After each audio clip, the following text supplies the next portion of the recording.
Second question about Bulgaria. How Bulgaria avoided the contradiction of accelerated development, similarly to economic course in Polish under Gierek and Ceausescu Romania, both resulting in huge crisis? Yeah. Yeah, I remember Ceausescu's program because I remember with my parents driving through Romania in the mid 80s. And while the roads and the infrastructure was very well maintained, there was almost very difficult to find anything to buy in supermarkets, for example, in stores, because everything was geared for its exports to pay down the national debt.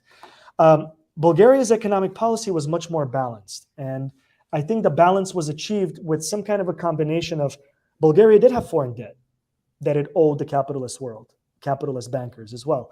So Bulgaria had accepted under Zhivkov's period, accepted carrying some fair amount of foreign debt, along with export-focused economies. But Bulgaria also did something under Zhivkov, which was very clever from the Bulgarian national economic point of view, although it may seem a little bit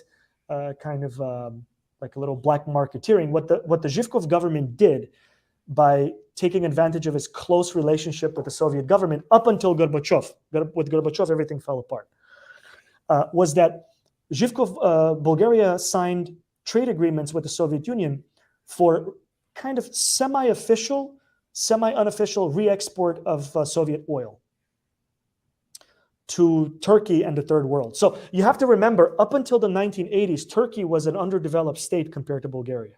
So it's the reverse now. Turkey now is a dynamically growing economic powerhouse from which Bulgaria imports food, industrial material, construction, etc. But up until 1989, it was the reverse. Bulgaria was the more economically advanced society, which was often exporting.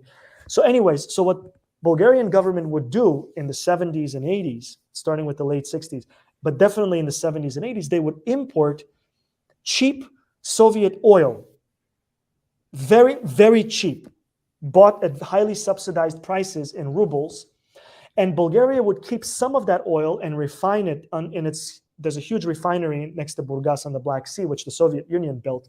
It's the largest on the Balkan Peninsula. But that refinery would refine some of the oil for the Bulgarian industry, but a big part of this cheap Soviet oil would be refined and or unrefined, re-exported to other markets for dollars, right?